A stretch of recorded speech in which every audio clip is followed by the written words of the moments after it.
Olá, amigos do NeuroRádio em Pauta, tudo bem? Hoje a gente vai falar sobre um padrão super importante, bem peculiar de captação pelo meio de contraste, o padrão miliar.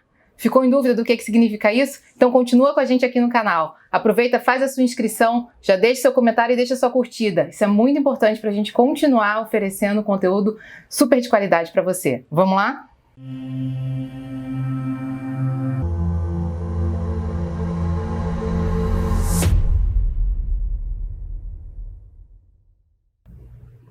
Então hoje a gente vai falar sobre o padrão miliar de captação pelo meio de contraste. Mas Fernanda, o que é isso? Como é que eu identifico que é um padrão miliar? O que isso significa?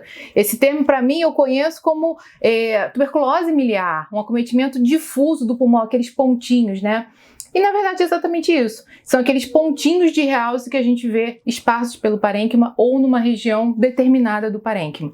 Mas esse realce miliar, que caracteristicamente tem que ser menor que 3 milímetros, então são aqueles realces bem pontiformes mesmo, eles podem ter algumas características mais específicas e lembrar determinadas doenças. E é importante a gente saber, quando olha aquele padrão, o que a gente está vendo. E dois grandes diagnósticos diferenciais, grupos de diagnósticos diferenciais que vão entrar nisso são o realce pontiforme em si, aquele realce bem salpicado.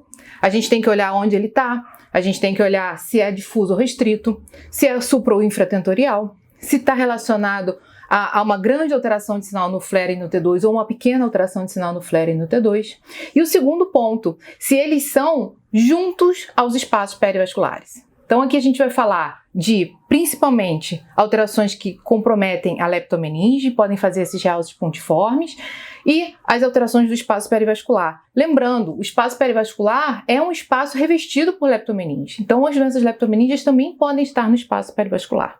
Então é importante a gente identificar isso. E como a gente vai identificar uma lesão de espaço perivascular? Quando ela for alongada, quando a gente já sabe que ela está mais ou menos naquela localização dos espaços perivasculares. Então o que a gente está procurando aqui são lesões basicamente que têm um acometimento vascular importante, uma doença do espaço perivascular, uma doença com acometimento pontiforme. E esse acometimento pontiforme pode estar também na região córtico-subcortical. Então naqueles implantes hematogênicos, tanto infecciosos quanto tumorais.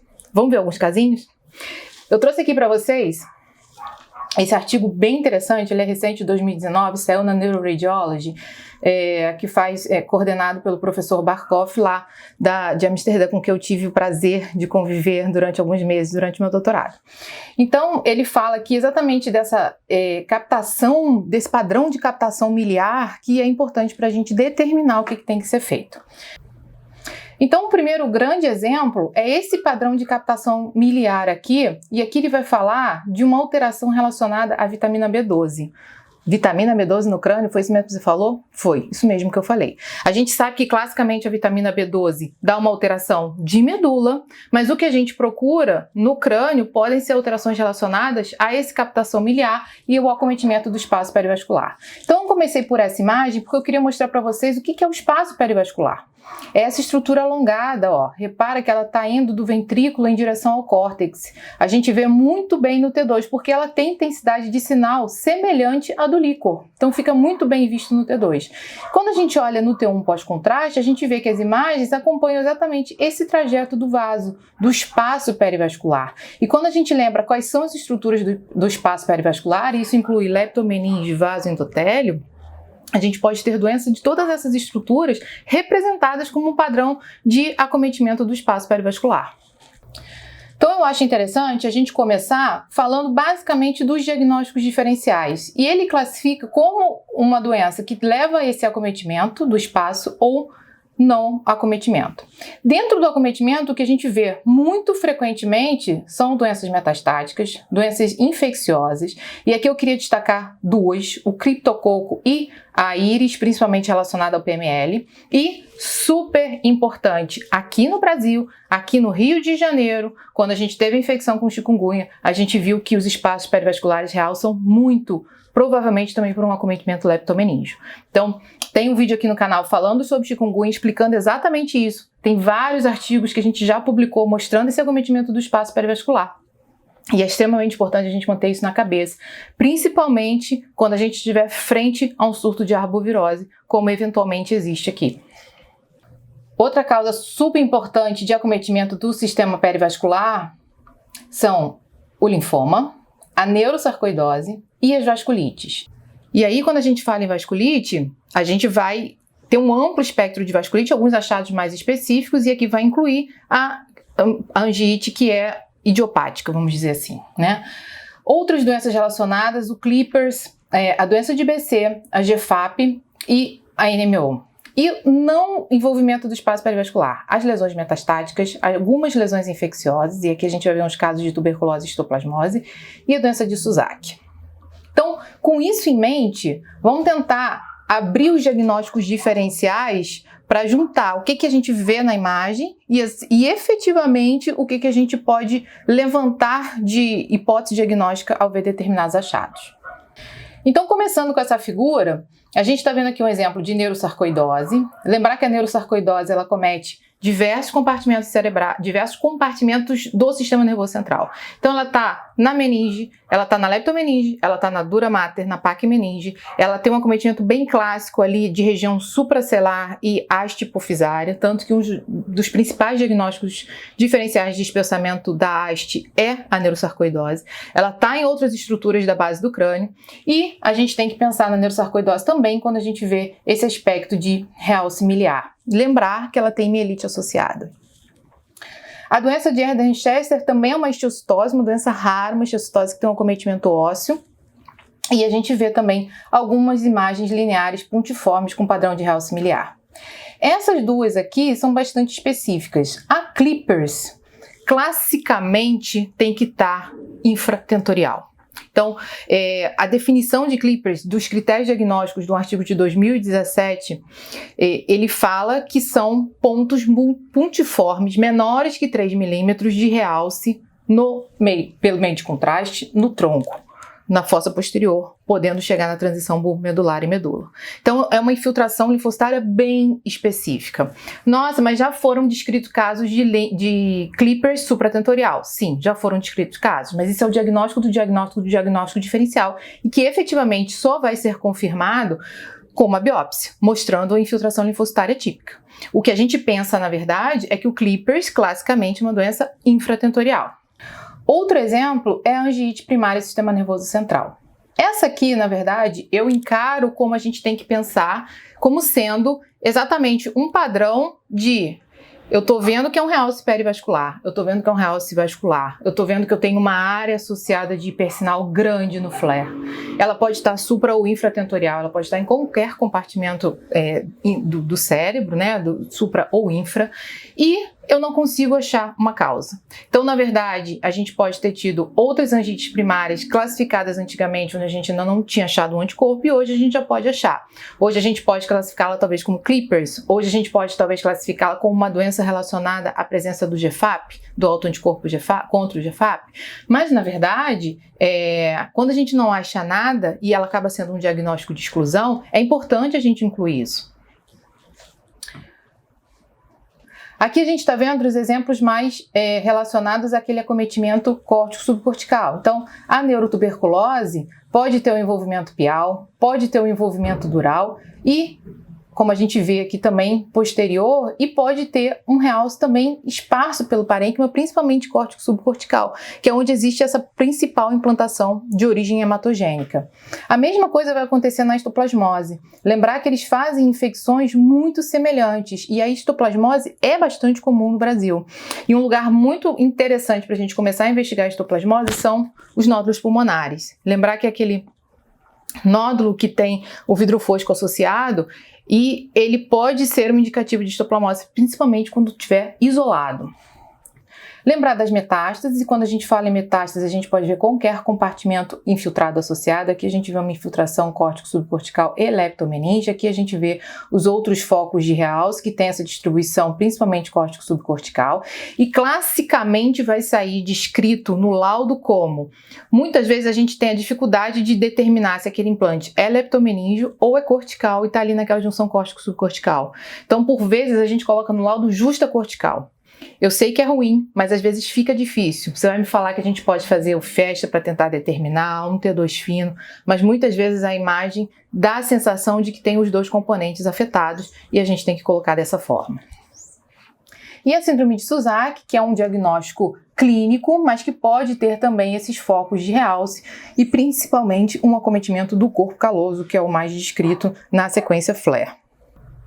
Aqui eu queria trazer outros exemplos, então a neurosarcoidose, mostrando esse padrão de realce que pode ser leptomeníngeo, dural, da mesma forma que a tuberculose ela comete diversos compartimentos cerebrais, e a associação com realce leptomeníngeo na medula, e vai dar aquele clássico aspecto de tridente, que é o descrito para a neurosarcoidose medular, que é talvez onde a gente vai ver mais acometimento leptomeníngeo.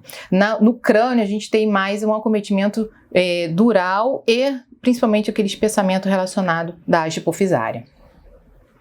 A doença de Lyme também está associada, isso é bastante raro no nosso meio e pode dar esse espessamento dos nervos cranianos com acometimento da base, como a gente vê na neurotuberculose. Aqui no canal tem um vídeo bem interessante sobre os acometimentos centrais, meníngeos principalmente, da tuberculose. Eu recomendo a vocês que assistam porque é muito comum. Só esse ano, agora, a gente está em 2021, abril, eu já vi 3 casos de envolvimento da tuberculose no sistema nervoso central. Então, bastante frequente, a nossa população está carente e está num meio que tem uma contaminação importante relacionada à tuberculose. Então, esse envolvimento leptomeníngeo, fazendo hidrocefalia, determinando esse espessamento dos componentes, principalmente da base do crânio, e pode levar ao envolvimento do seio cavernoso, dos pares cranianos, do trigêmeo, do sétimo, oitavo, enfim, de determinadas regiões do cérebro. Aqui alguns componentes associados à alteração medular. Então, a vitamina B12, esse clássico envolvimento do cordão posterior, mostrando aqui aquele aspecto em V do coelhinho invertido. A histoplasmose, que pode ter imagens nodulares, bem captantes de contraste. E a angite primária, que também pode levar esse realce salpicado esparso pelo medula. Aqui um caso clássico de BC, então o BC ele faz uma formação expansiva, principalmente na região dos núcleos da base, se estendendo ao tronco cerebral, e ele pode ter esses realces pontiformes, mas também realces nodulares mais evidentes, com mais de 3 milímetros. E a Clippers, classicamente, com esse realce pontiforme na ponte cerebelo, que responde completamente a tratamento com corticoide. Qual é o grande impacto da Clippers aqui? Mas, na verdade, a gente não vê essa alteração difusa de sinal no FLAIR. O que a gente vê é uma alteração no FLAIR muito restrita às áreas de captação. Então, a gente não vê essa formação expansiva desse jeito. Tanto que, se você olhar aqui no momento da inflamação aguda, não existe uma formação, uma sensação de expansão nem do tronco cerebral, nem dos pedúnculos cerebelares médios. E agora que a gente viu alguns exemplos de imagem, eu queria, assim, definir com vocês como a gente vai efetivamente pensar nos casos. Então, eles sugeriram esse organograma e, primeiro, separando por idade, se a gente vê na pediatria deficiência de vitamina B12, ou se a gente vê na idade adulta, e a gente tem que pensar em tumores, e quando a gente fala em tumores, metástases, principalmente o adenocarcinoma, tanto de pulmão e também de mama é bastante frequente, e a deficiência de vitamina B12, eles colocam muito a deficiência de vitamina B12, mas eu acho que a gente tem que pensar mais num quadro de acometimento medular do que num quadro de acometimento cerebral. E aqui, aí sim, dividir num padrão de acometimento do espaço perivascular e não perivascular. Vamos aqui primeiro, que é mais rápido, a síndrome de Susak. Então, como a gente vai pensar numa síndrome de Susak? Classicamente, a tríade diagnóstica clínica e alterações focais de corpo caloso com essa questão do realce miliar associado. Vai fazer diagnóstico diferencial com doença desmielinizante, podem pegar mulheres na mesma faixa etária, podem ter outros sintomas associados, então é importante a gente conseguir diferenciar do padrão de esclerose múltipla, por exemplo. Se você tem alguma infecção suspeita ou imunossupressão, a gente já viu alguns casos aqui de neurotuberculose e histoplasmose. Quando a gente pensa nisso, a gente pensa muito em neurotuberculose quando a gente vê doença meníngea, principalmente de base do crânio. Mas também dá o tuberculoma? Também. Não é o acometimento mais frequente, mas também dá. E é uma lesão nodular com uma captação homogênea ou periférica pelo meio de contraste dentro do parênquima cerebral. Mas, em geral, ele vai estar associado com o espessamento realmente pacmeníngeo e leptomeníngeo na base do crânio, levando a alterações como hidrocefalia, levando à formação de abscessos meníngeos com possível restrição à difusão. Então, um acometimento difuso de base do crânio. Não pode faltar a sequência ter um fino pós-contraste para avaliar as lesões ali naquela região, e o FESTA pode te ajudar também para identificar o que aquelas alterações de cisterna estão determinando nos pares cranianos. Quando a gente olha essa terceira linha aqui relacionada à imunossupressão, eu queria destacar dois principais: o criptococo. E o criptococo, classicamente, também dá doença meningia, como a tuberculose. Então, quando a gente vê um paciente HIV positivo com doença meningia, a primeira hipótese que a gente faz é o de criptococo. E quando a gente vê doença parenquimatosa, a primeira hipótese que a gente faz é a neurotoxoplasmose. E aqui cabe um parênteses bem importante. A neurotoxoplasmose também vai pegar a região de núcleos da base.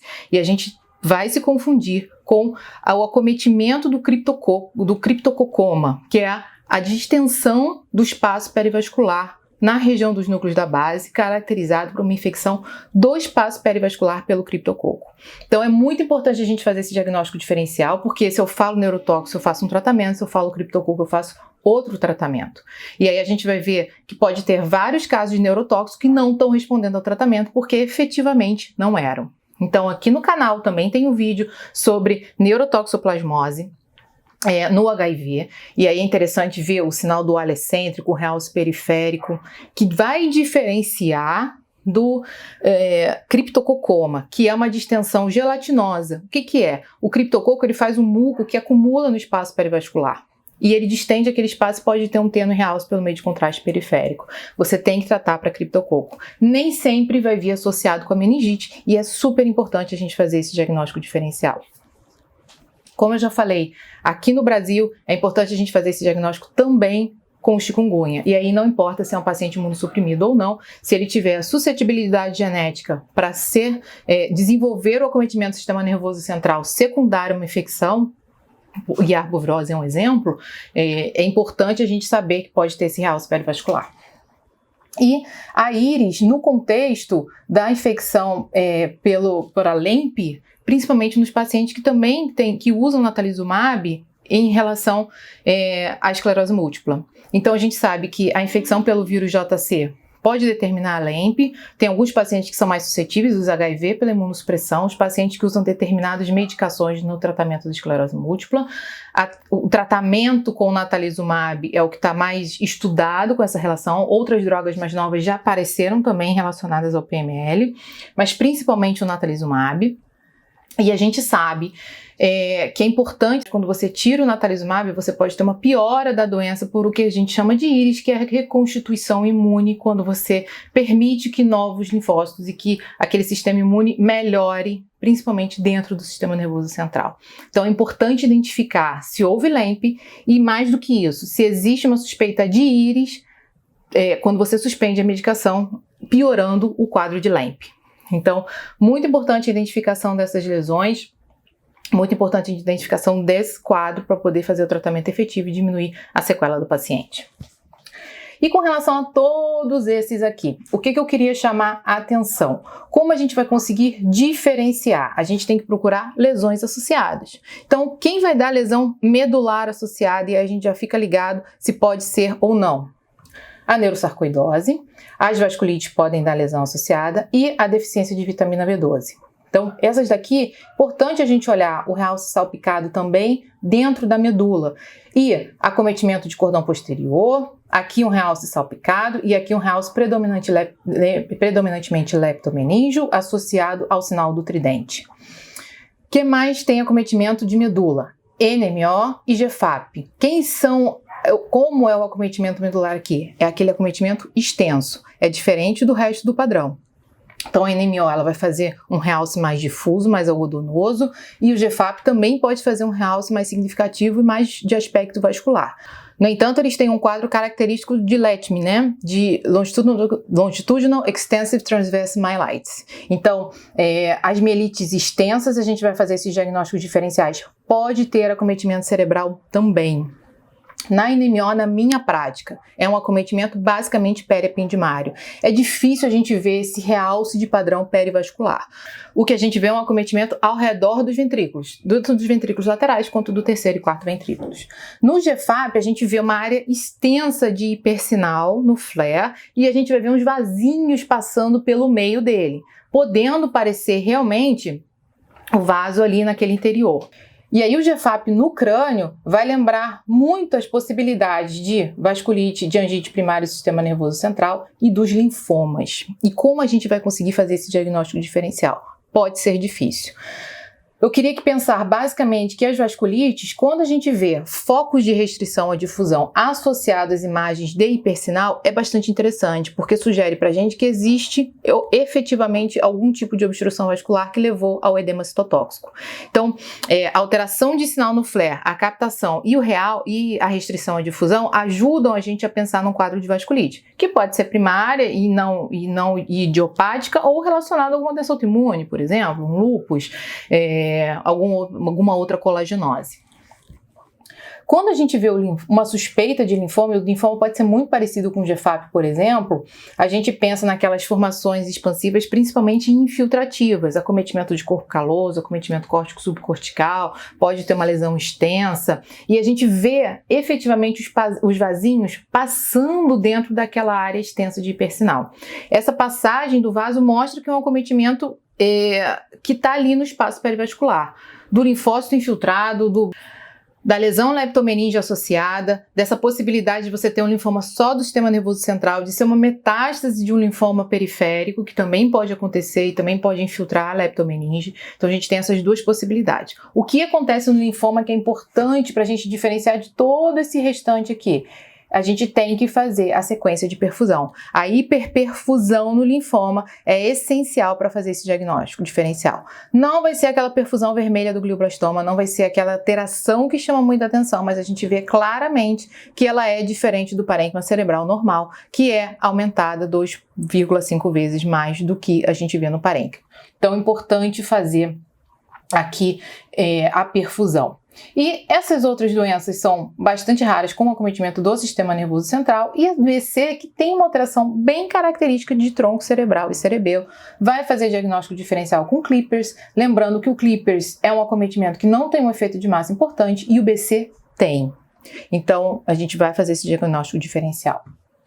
E, além disso, avaliar a responsividade aos corticoides. Então, respondeu muito bem ao corticoide, tem várias doenças que respondem, tem outras que respondem mal. Avaliar o líquor, isso aí vocês sabem melhor que eu clinicamente, qual o passo a passo da doença, uma anamnese, uma história bem entendida, se existem doenças associadas, se existe um quadro infeccioso suspeito, tudo isso vai ajudar a gente a levar à determinação desse diagnóstico diferencial. Então, considerando essa planilhinha final aqui, o que a gente vai pensar e em quem a gente vai pensar? No paciente imunocomprometido, fazer o líquor, pensar sempre na possibilidade do criptococo acometendo os núcleos da base, da tuberculose, principalmente nos países menos desenvolvidos, até mesmo da histoplasmose e da LEMP com a íris em pacientes, principalmente que estavam usando o natalizumab. Com relação aos aspectos de imagem, então foi exatamente o que a gente falou, a localização, o Clippers e o BC vão ser infratentorial. Se tem ou não um realce parecido com um padrão de acometimento do espaço perivascular, se tem associação com hemorragias, e aqui a gente vai falar das vasculites, da possibilidade de infecção por cândida e de BC. E eu queria falar que essa associação com doença hemorrágica, eles não usaram como exemplo nesse artigo, mas a infecção por aspergillus anjo-invasivo em pacientes que fizeram um transplante, que estão imunocomprometidos de alguma forma, também é um aspecto bem semelhante a esse, e é uma doença extremamente grave com alta mortalidade. Importante a gente identificar que pode ser um padrão de acometimento fúngico para começar o tratamento da maneira mais rápida possível. Se há captação meníngea, então a gente vê também no linfoma, nas metástases, na sarcoidose, na NMO, e aqui é mais perependimário do que meníngeo em si, e nas doenças infecciosas. E aí aqui considerar no nosso meio tuberculose e histoplasmose, principalmente como grandes marcadores de infecção do sistema nervoso central na meninge. E se há o envolvimento da medula associado. E aí aqui a gente vai falar muito de neurosarcoidose, GFAP e a deficiência de B12 e o Clippers num segundo plano. Lembrar que as infecções, principalmente a BK, também vai ter um acometimento meníngeo. Então, concluindo, frente a esse realce perivascular, o que a gente tem que pensar? se eu tenho ou não acometimento do espaço perivascular, se aquilo ali tem acometimento meníngeo, além do leptomeníngeo, então de PAC-meninge, se eu tenho envolvimento medular associado, se a localização é predominantemente supra ou infratentorial, e se eu tenho alguma alteração imunológica, do tipo imunossupressão, ou estou fazendo algum tratamento relacionado a todos esses anticorpos autorreguladores que existem para tratamento de doenças autoimunes. Então, nesse vídeo a gente discutiu um pouco sobre como esse padrão pode se apresentar, quais são as principais doenças relacionadas, e eu quero que você deixe aqui a sua opinião de o que mais você vê na prática clínica que pode ter esse padrão miliar, que não está descrito aqui, que eu não falei, mas que você acha importante todo mundo saber. Eu quero o seu comentário aqui, deixa a sua curtida, não esquece de compartilhar esse vídeo com algum amigo que vai se beneficiar dessa informação também, e eu te espero aqui no YouTube e lá no @NeuroRádio em Pauta do Instagram. Um abraço e até a próxima.